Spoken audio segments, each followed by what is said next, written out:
Eh bien, salut tout le monde, c'est Ena.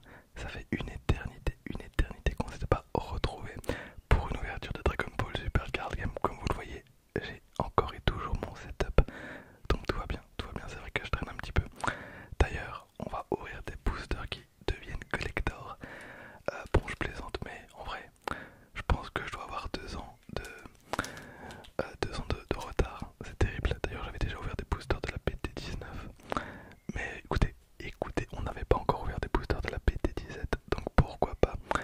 On aura 4 boosters aujourd'hui, donc on a 12 cartes par booster, donc ça va être Ultimate Squad. Ok, c'est parti alors, j'ai bien évidemment le paquet de sleeves, au cas où on sort une dinguerie. On va commencer par le booster qui me tente un petit peu moins, donc le booster ruban rouge. Et puis on verra donc 60 communes, 38 peu communes, 30 rares, 18 super rares, 15 spéciales rares et potentiellement 3 secrètes.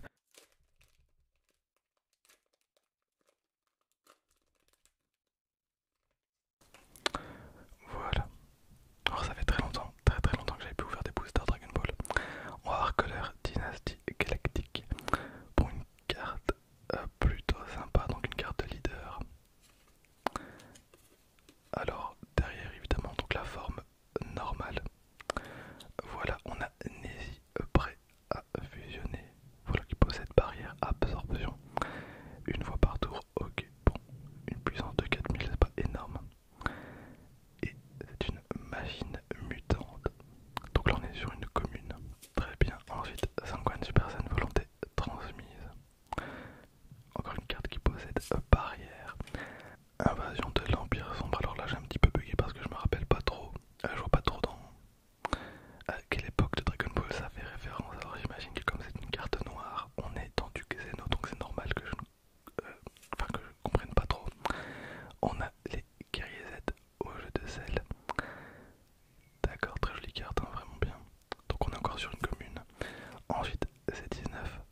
Absorbeur d'énergie. Ok. Metal Color multipliant la menace, hein, pour l'info. Le deck Metal Color c'était mon tout premier deck. Donc c'était vraiment le tout premier deck avec lequel j'étais en tournoi. Il était nul, il était vraiment nul. D'ailleurs, il datait de la PT2. Voilà pour l'info. Et j'étais dernier à chaque fois. D'ailleurs, j'avais la SPR. Donc j'avais une des plus grosses cartes en termes de rareté.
Super Saiyan 2, donc Super Fusion.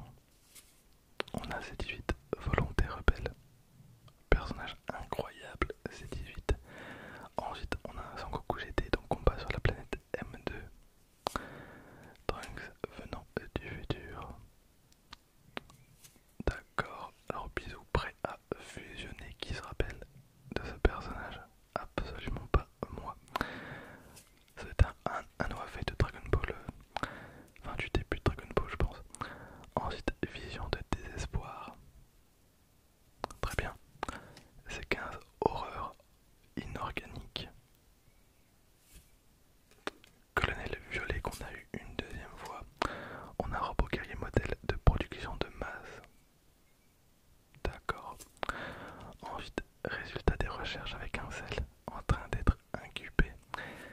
Derrière, on va avoir un Metal Rilt général surévolué. Et bah, ce sera tout. Ce sera tout. Donc voilà pour le deuxième booster. Ok, on va continuer avec le booster donc Zangohan et Piccolo.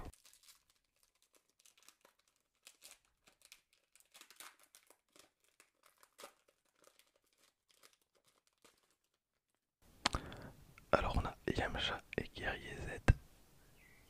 Très bien, on a Z17 Volonté Rebelle. Z17 Volonté Rebelle, Volonté Rebelle, donc une carte avec barrière. Avec un auto plutôt long, donc 15 000 de puissance, occupe mon standard. Donc Android armé du ruban rouge. Et donc la saga de l'Android Cell. Ensuite donc évidemment C17 et C18 attaque en équipe, une carte de super combo. Fuite d'énergie, je pense que c'est la toute première fois que je joue une carte de super combo avec deux couleurs. Bon évidemment je pense que ceux qui sont à fond dans Dragon Ball, voilà, ont déjà vu ce genre de carte, moi c'est la toute première fois, en tout cas ça m'avait pas marqué. Ensuite on a Amnésie encore une fois, oulala. Là par contre voilà, j'adore à moi les cartes Xeno pour ce genre de perso que je ne connais pas. Et je trouve ça incroyable, voilà. C'est un mélange un peu entre Cell et un peu entre bah, Freezer. Voilà, bah, je pense qu'on n'est pas trop loin, donc c'est une carte, enfin c'est un Android, mais j'aime beaucoup trop. Ça n'a absolument aucun sens, absolument aucun sens, mais c'est incroyable. Donc on a Trunks combat sur la planète M2, le commandant White officier de l'armée du ruban rouge. Ouais. Dites-vous quand même hein, que dans l'univers de Dragon Ball, on est quand même passé de ça à ça. Voilà, en termes d'ennemis. Voilà, parce que là j'imagine qu'on a un ennemi tout pérave du tout début de Dragon Ball. Très bien. Ensuite, un robot guerrier. On a Kaioshin du temps, divinité déchue. Derrière, on a le Général Rite, combat sur la planète M2.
Ensuite